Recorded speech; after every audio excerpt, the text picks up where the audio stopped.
Headshots by Peggy presents Camera Tips for Actors with John SWANBECK, and I'm Peggy, and we are going to have a great time today.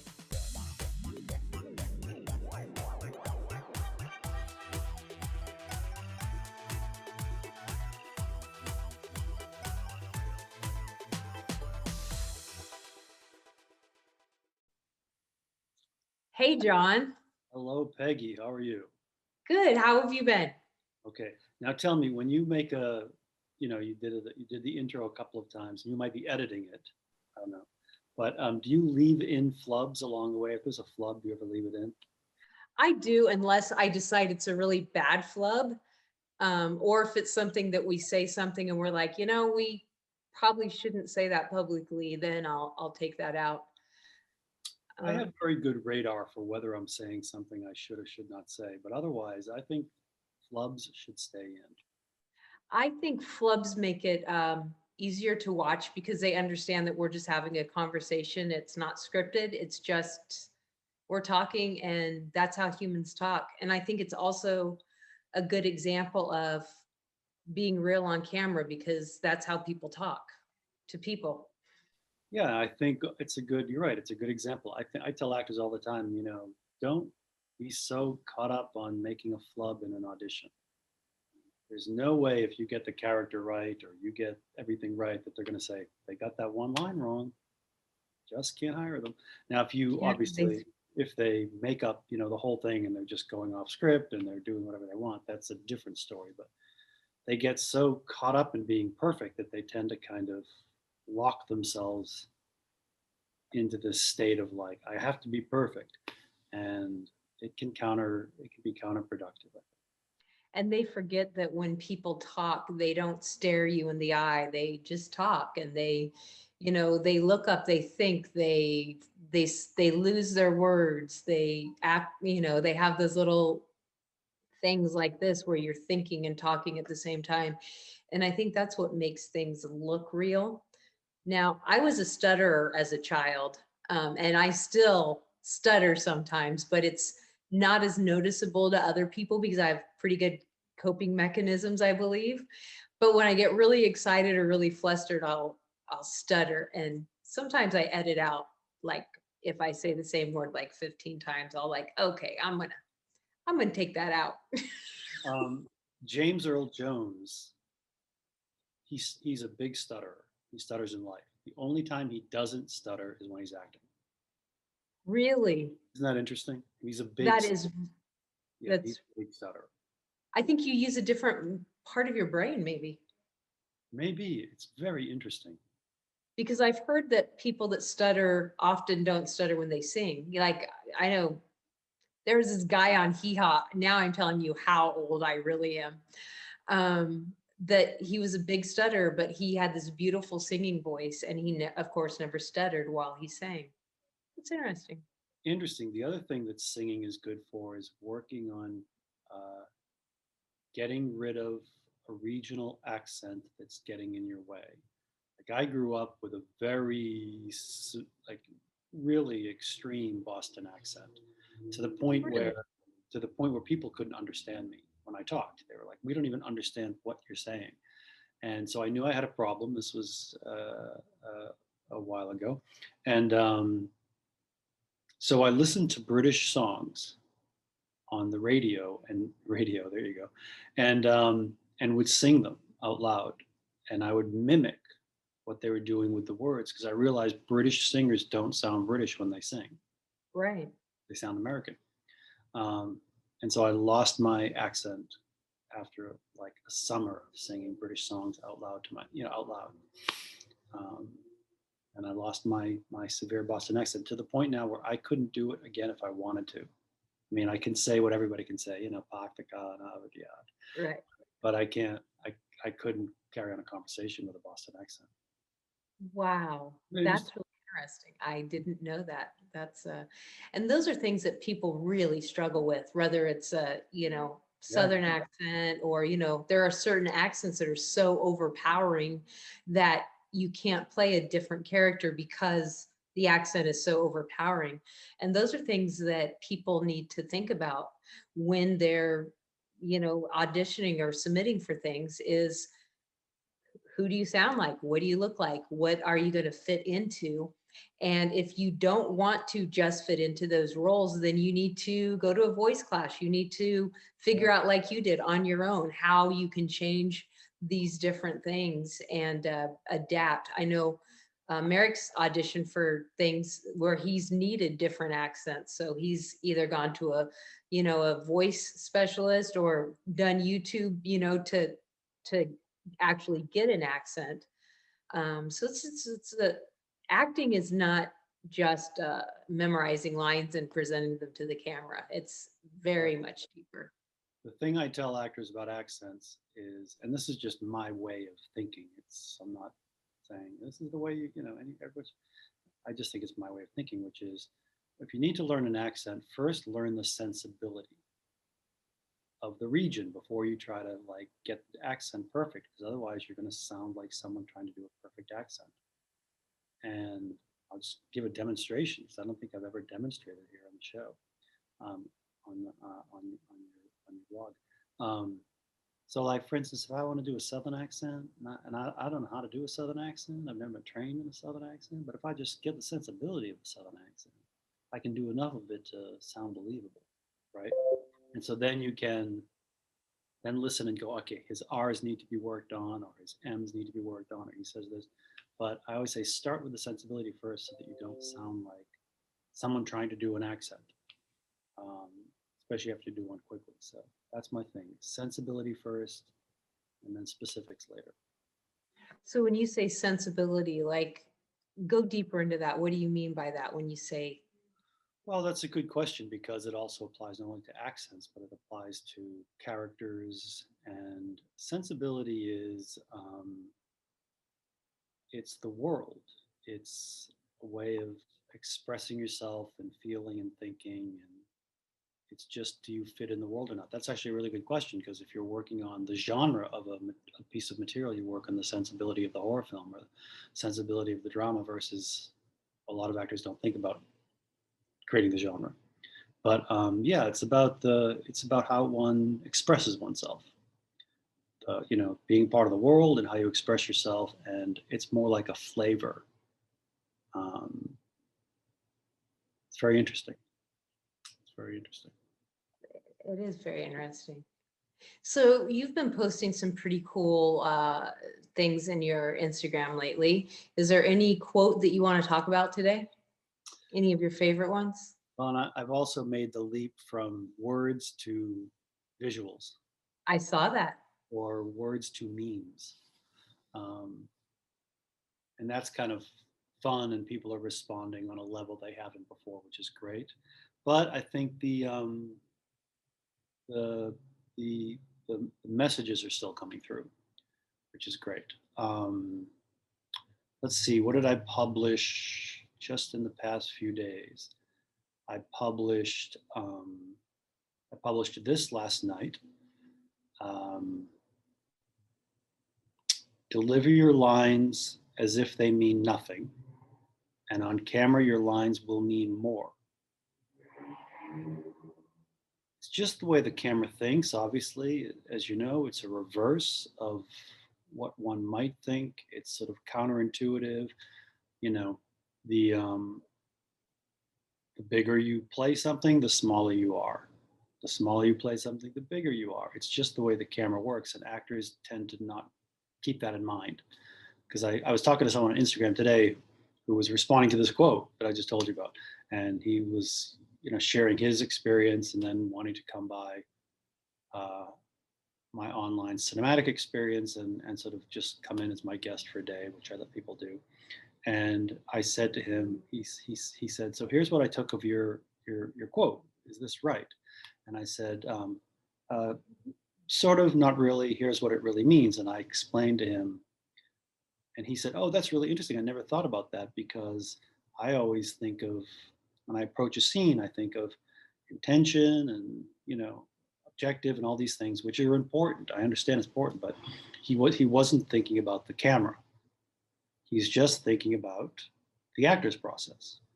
And he was doing a really good job of it, but he wasn't thinking about the camera, which can can wreak havoc on the actor's process. I mean, it really can. Or it can make the actor's process just a magical thing on camera. So I published that last night. Deliver your lines as if they mean nothing, and on camera your lines will mean more. And it's just the way most scenes are expressed on camera. It, re- it if you're expressing lines the way you're taught to for theater or for acting class, it'll sound like you're overacting. It'll sound like you're pushing. It'll sound like you're overacting, and it doesn't make sense to an actor because they're not taught that. And they're thinking, "Are you kidding me? How can I do that with my lines? My lines I've been told to be very expressive and to make them very important and to do all these things, which on camera sounds like an actor acting. It just does. And there's no getting around it. It's not as though the camera or the audience are going to say, "Oh, but they're so good at the process. Let's forgive them." They're just going to go, "That's crazy." One of my favorite examples is because someone was showing it. I show a clip or two at the beginning of my sessions as part of my opening cinematic talk to demonstrate how things work on camera. And I let people from the session suggest, clips. And someone suggested a clip from Game of Thrones. And we think of Game of Thrones as action and fighting, and it's big, and it's a lot of energy, and it's not that at all. If you watch the way the scenes are played on Game of Thrones or anything, nothing's everything, but for the most part, anything, they're talking very matter of factly.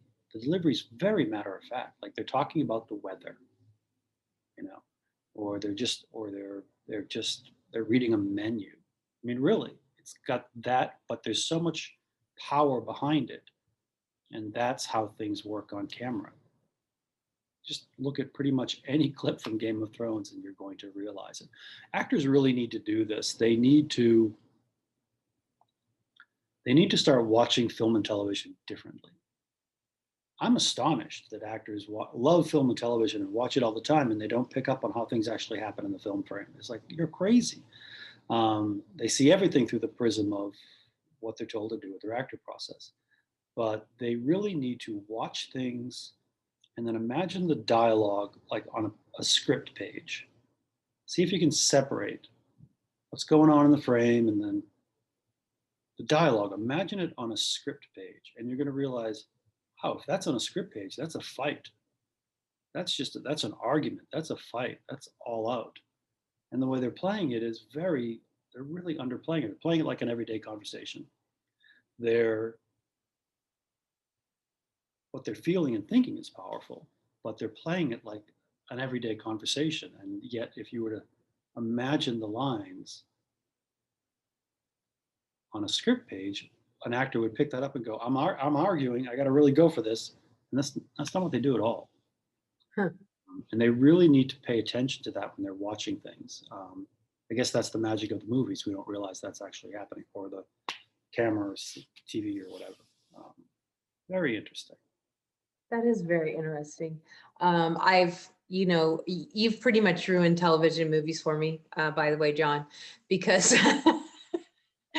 now when I'm watching something, I like really, and I'm not even an actor, and I'll be like, "Hey, Merrick, look at that," and he'll be like, "Yeah," and we'll pick everything apart. And but the thing that I realize is when I'm watching something, the best shows or the best movies are when you don't realize that you're watching a movie. Sure. There's nothing to say about their acting because they're just people living their lives. Yeah. And that's usually small. When you do go back and watch it the second time, you're like, oh, there was an argument and I did feel passionate about this, but it wasn't this big, thing, or there was this conflict or this drama, but it was much more subtle and quiet than I heard it in my head when I was just watching it. And I think we say this all the time: you cannot lie to the camera. The camera picks up on all those little macro expressions and all this the small subtleties. The camera is going to pick up on that. And And I think that's why this segment that we do once a month is so important, because we say it over and over and over and over. And we're going to keep saying it over and over is, yes, your actor process. Yes, all of those things are very important, but they're not going to get you anywhere until you realize that your job as an actor is to do this in front of a camera and have the camera see it and, be believable in front of the camera. Yeah, it's true. Most things on camera are played like everyday conversations. Yeah. Um, or the other way I describe it to actors is create like it's the last take you'll ever do, and then deliver it like you've done it 1,000 times. Um, and that's kind of true. It's kind of true about the camera. Absolutely. And they Absolutely. really have to get it down because, you know, it is not true that a director is going to look at their audition and go, oh, yes, I can see all of that actor process stuff. I'll cast them anyway and fix it, or I'll direct them to do it. That's not going to happen at all.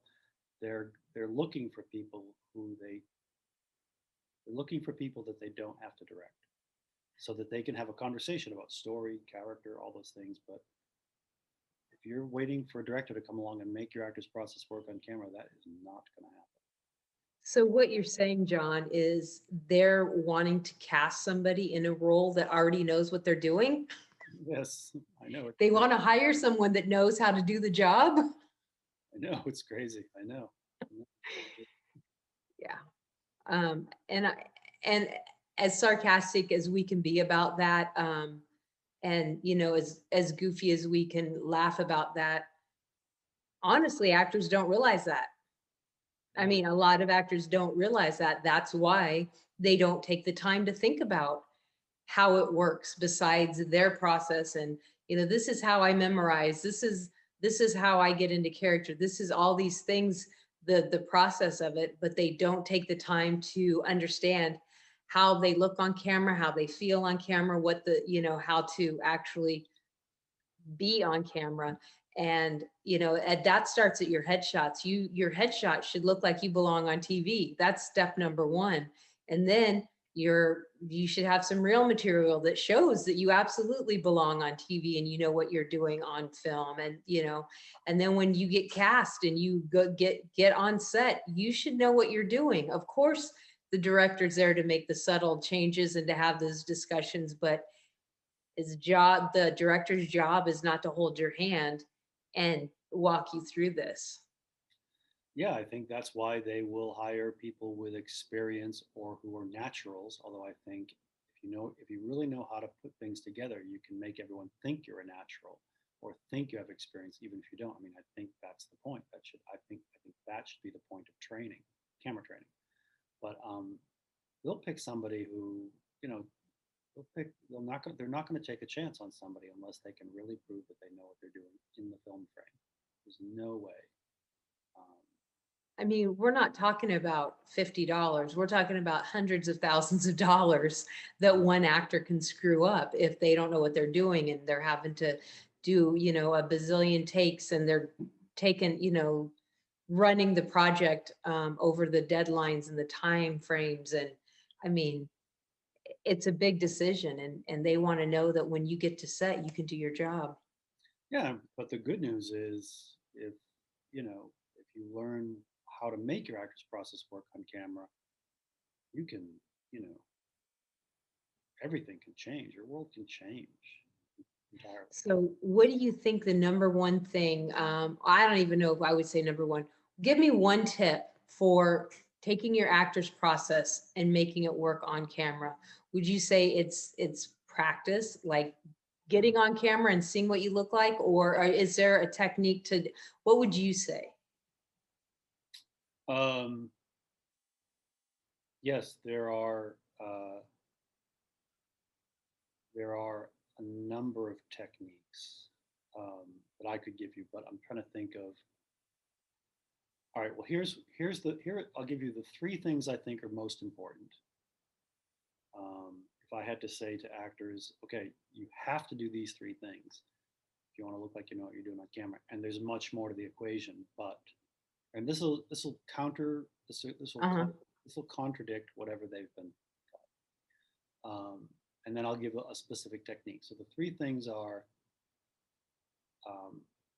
sound like a human conversation and not an actor acting, which goes back to what I said before. Deliver your lines like people just talking about anything, and stop trying to act the line, you know.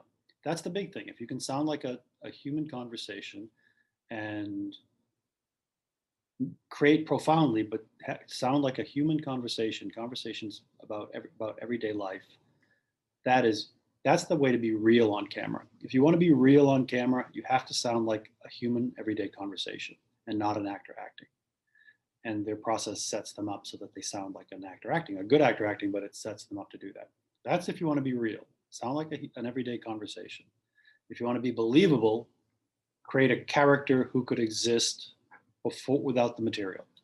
Mm-hmm. So you have to be able to create a character so that if we took away all of your scenes, we could still see the exact same character. You have to create a character who is the character before the story begins. And you have to be able to have that character walk around and do nothing or improvise dialogue and still be just as, you know, recognizable. That's big. That's how to be believable. You want to be real, you have to sound like a human conversation, everyday conversation. If you want to be believable, you have to be a character who could exist without any dialogue whatsoever. And if you want to be interesting, you have to bring something to the scene that was not on the page. And again, they're taught, you know, get the scene right, get the scene right, get the scene right. And you have to get the scene right-ish, but more importantly, you have to make it interesting, and you have to bring something to the scene that the writer did not put on the page. But they're taught to get it all right. They never think of bringing something to the page that isn't there. And yet it's what writers and directors and casting directors are screaming for. Do you think that could be not just dialogue, but that could be an attitude, that could be a roll of an eye, that could be, well, it's something that it's something that's all the way through the scene.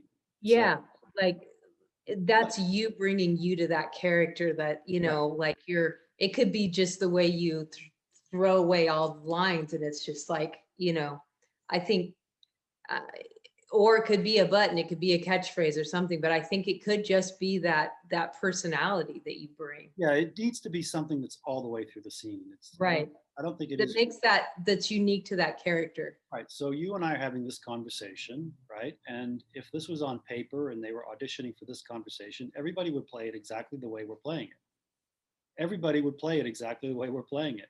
And then somebody would come along and say, I'm going to add innocence all the way through this. It's not on the page, you know, but then suddenly I'm talking to you and I'm saying, it's not on the page, it's innocence, and it's laid out through the whole scene. I'm feeling it and thinking it and carrying it to, that's different.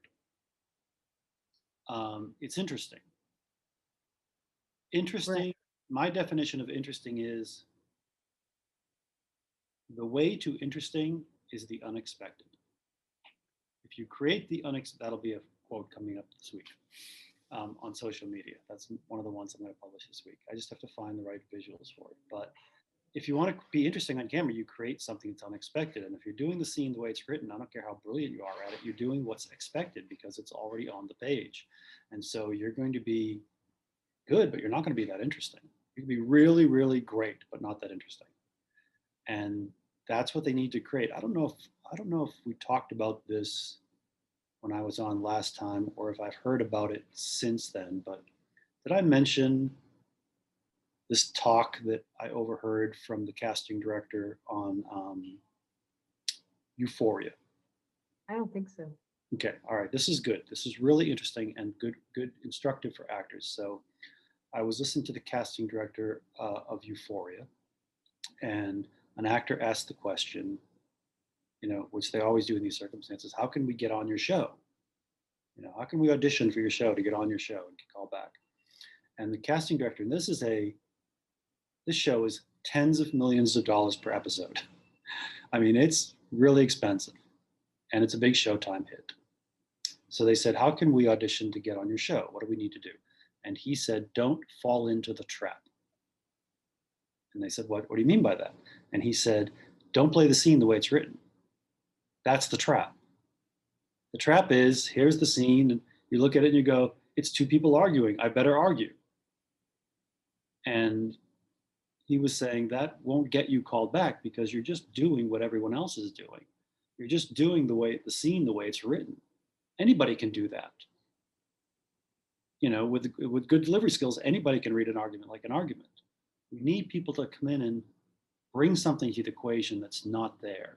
Not only is it going to be more interesting and three-dimensional, but you're going to be a contributing artist. But on camera, it's going to look better and be better because you're not creating just what's on the page. It's interesting on camera if you don't create what's on the page. I thought that was such an interesting conversation, that this high-powered, very successful casting director of a big budget TV show for Showtime said, don't fall into the trap.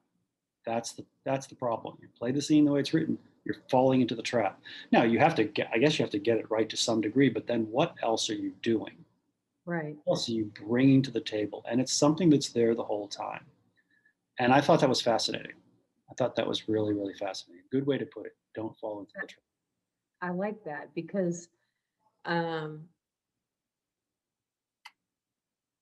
casting is, they're calling in maybe 50 people for an audition. And probably 40 of those are almost the exact same presentation. Right. They do it the exact same way. It's just different faces doing the exact same things. It's those other 10 that catch their attention. And those are the 10 that get the callback. Those are the 10 that get, I'm guessing, I'm not a casting director, but from what I've heard and what you're saying, like that makes sense. Like even with headshots, like I'm always telling the actors, like you have to have emotions because otherwise, like, I don't care if you're smiling. So it's another pretty picture. I want to know what you think. Like, I want to be like intrigued by that look. Like, what do you got? What are you doing there? What are you thinking about? Yeah. Like, and I think that's as humans, we want that, if you're, imagine a casting director watching 50 auditions and 40 of them are exactly the same, like just human nature, we're craving that like spark, that spice. Yeah, from what I understand, that's a very typical conversation among a casting department of a project. You know, halfway through the day, they're having a coffee break and they're all commiserating. Oh my gosh, we see the same thing every time someone comes in. Good actors, great actors, doing a great job of acting, making the same choices as everybody else. And they complain about this idea. And so you have to take care of the material, make sure the story's right, the characters right, and all that, but then you have to bring something. Otherwise, you're saying, you do all the work.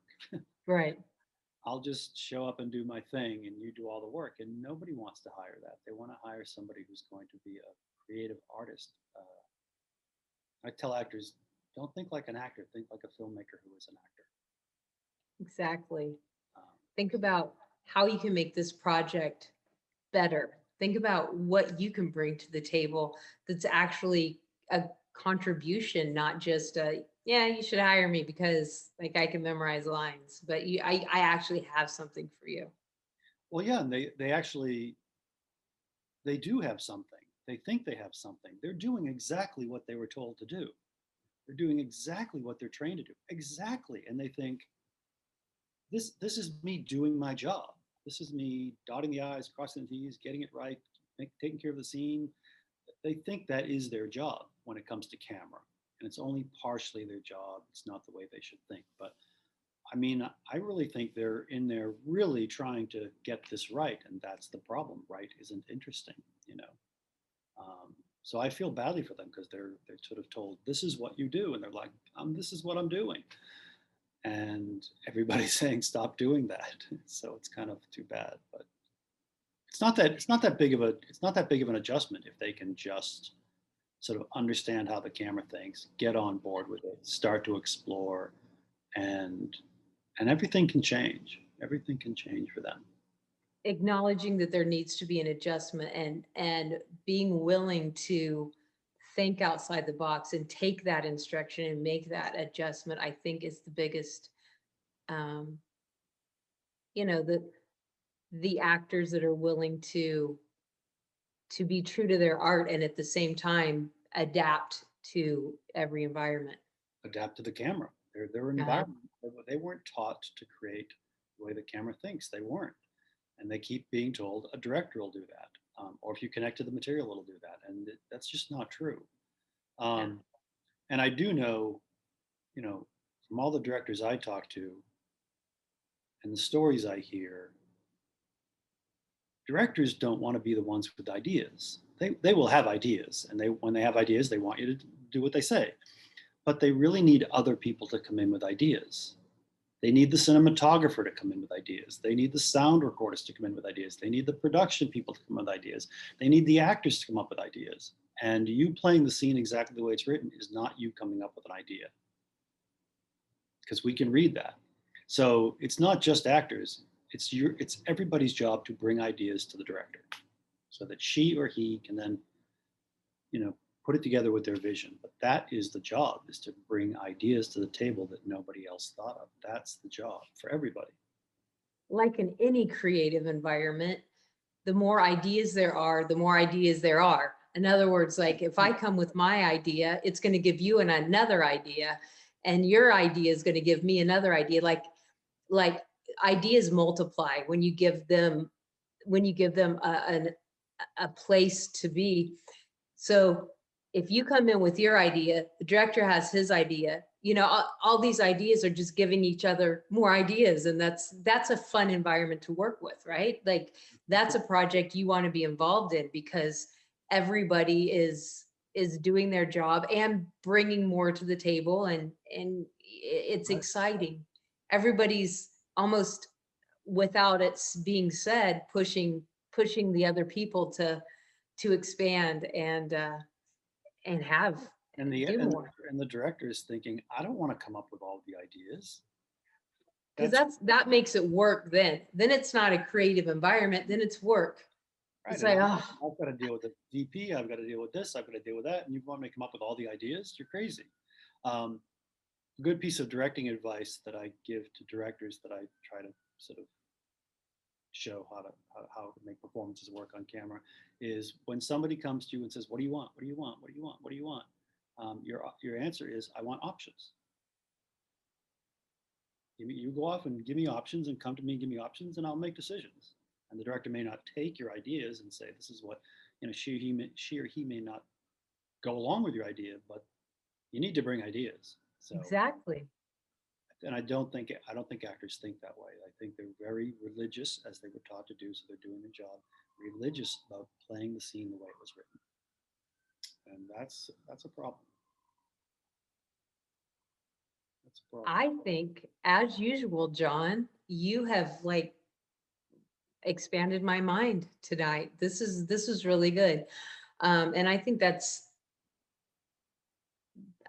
last thing that you said is probably something that people should live their life by. Like, options. Let me give you some options. Let me be the answer to your problem.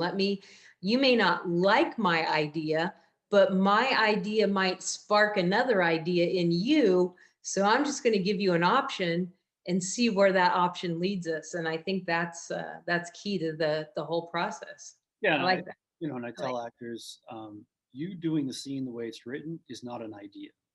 That was the writer's idea.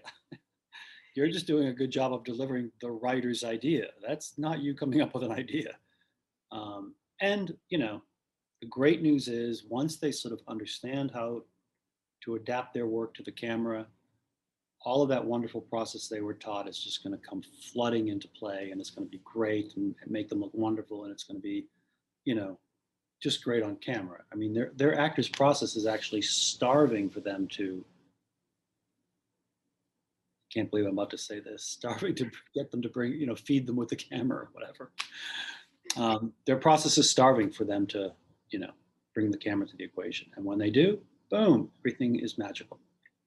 Right. I think somebody said, oh yeah, that's the segment where you guys don't like the actor's process. It's not that we've ever said that the actor's process is bad or wrong. We're just saying that that's not the only thing actors need to do. You need to combine that, and then when it all fits together, it's stronger. It makes sense. It all works together like that. your actor's process is starving for that. It wants that. This is very interesting because I get this all the time, and I'm not surprised to hear you say a viewer said this about the two of us. Just because we're not, I trust the actor's process more than they do because I know that it's going to work fine even when they adjust to the camera. That by making that leap, they're not going to lose anything.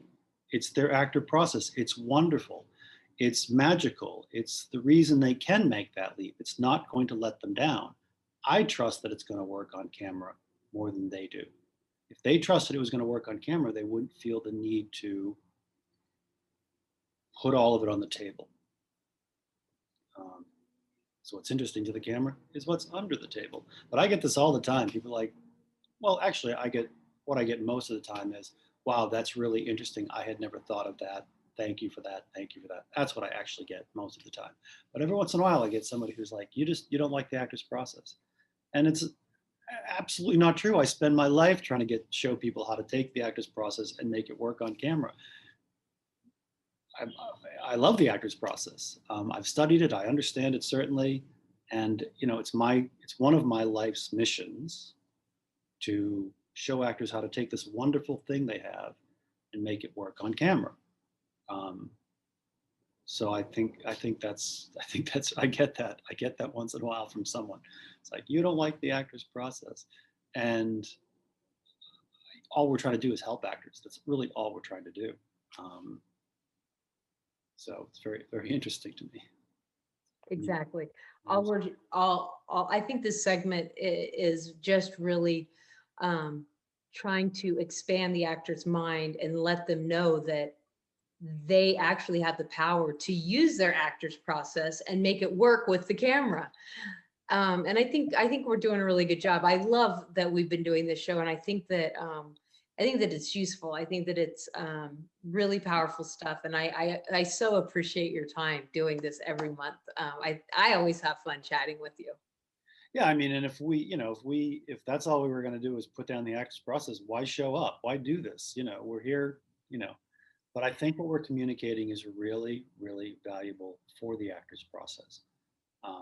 Just because it contradicts what they may have been told doesn't mean it's not valuable. It absolutely contradicts what they've been told, but at the same time, it works beautifully with what they've been told.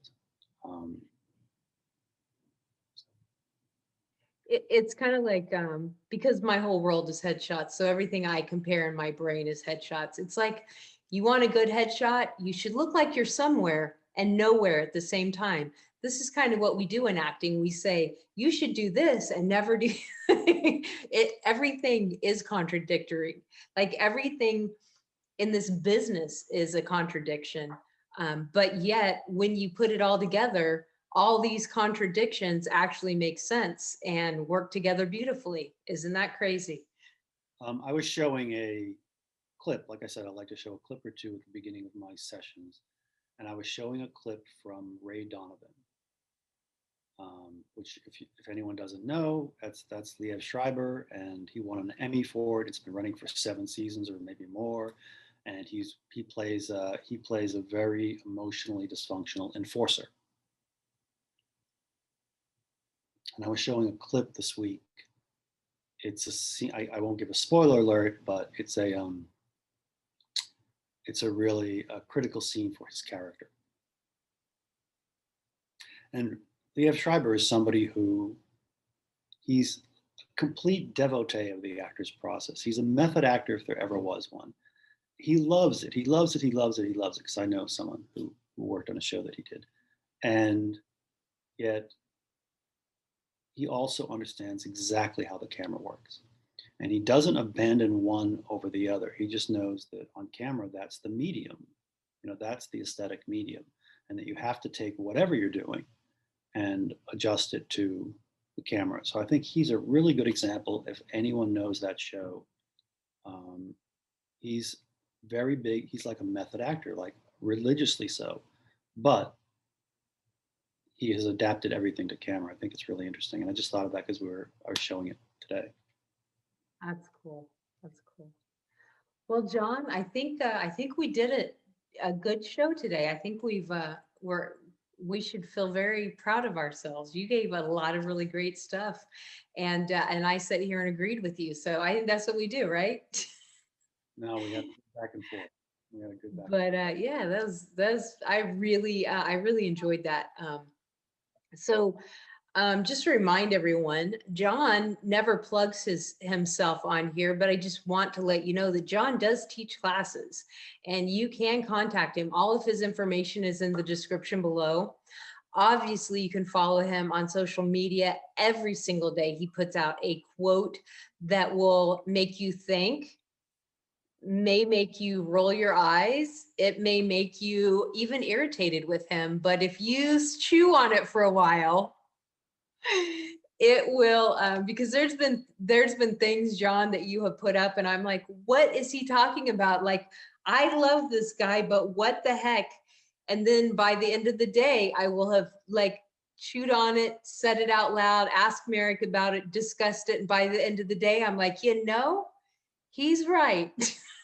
Well, I get that from people. They'll say, I love I love your work. I love what you write. And I don't necessarily understand it, but I love what you write. I actually was on, you're still doing Clubhouse, right? You're doing I do Clubhouse at least twice a week. Okay, I've been off, so I'm coming back into your room. Good, And good. the last time I was in your room, there was a two casting directors and agent. They were part of the conversation. You always have great people in your Clubhouse rooms. So you sort of brought me into the conversation. We were talking, and I just started talking, and somebody wanted to respond to what I said, and it was a casting director. And he said, "Hi, John, and I just want to let you know, before he said what he was going to say, he said, I really love your work on social media." And I was thinking, I don't know who this person is. And then another casting director followed up and was like, "I really love your work on social media." Then an agent said the same thing, and I was so flattered, to hear it there, and good to hear because it's reinforcing. But I get a lot of people who like it, and they don't even tell me they like it. But I get people who'll say, "I love it. I just didn't understand it."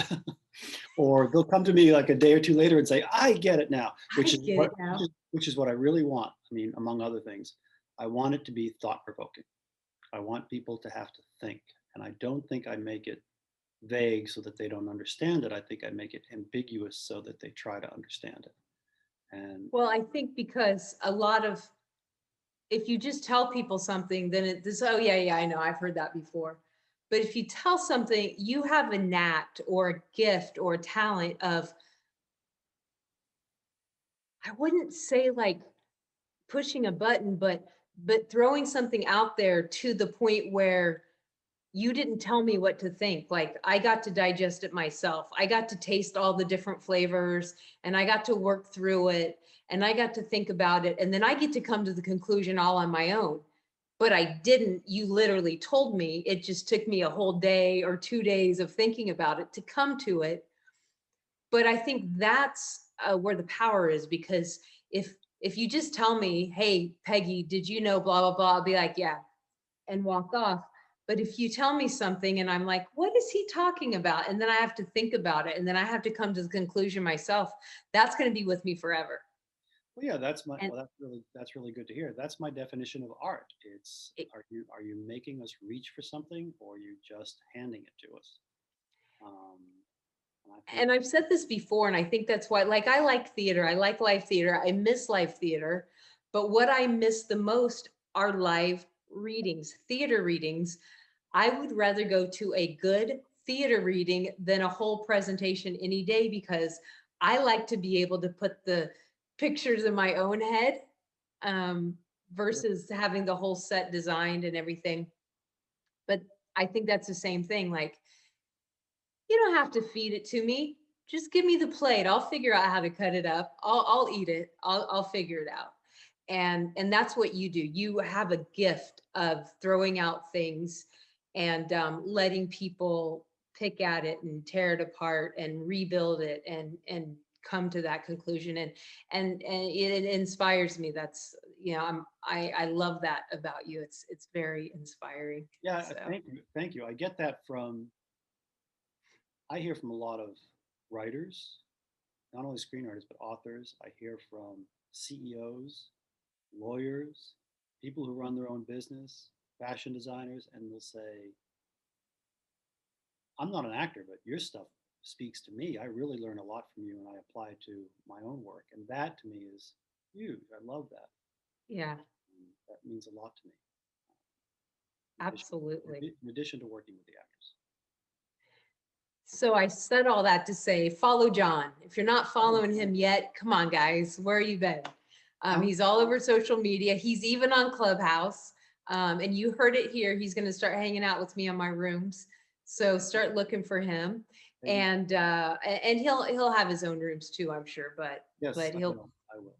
And come by, hang out in my on-camera experience, and I'll work with you on some of these things we're talking about. Absolutely. And make sure you pull me into your rooms when you're on Clubhouse as well. I have had to turn off the notifications because I had to set boundaries for myself, because you can get on Clubhouse and be there for 2 hours and not even blink an eye. So I have had to set myself boundaries. So I tell all the people that I really, you know, I either set schedules so my alarm goes off, or I say, text me and I'll, you know, if I'm not busy, I'll jump in. But please know that I'm absolutely interested in hanging out with you there as well. So I appreciate your time here, John.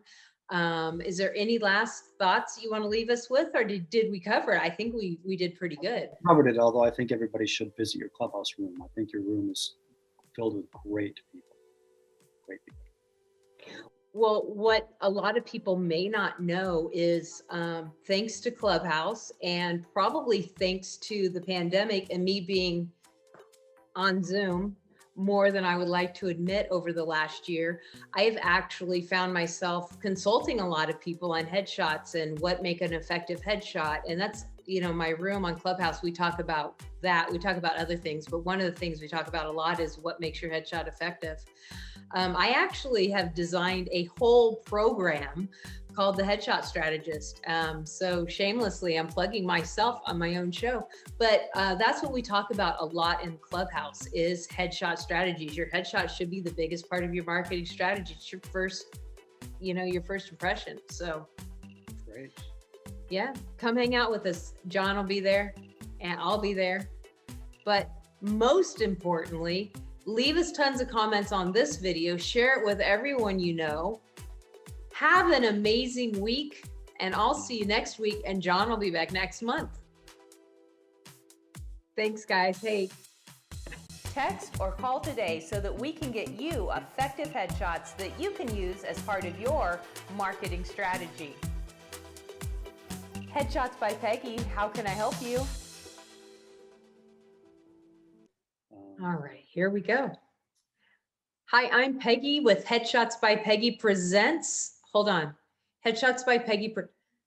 Welcome to Headshots by Peggy Presents. Camera tips for actors. I'm going to get it right.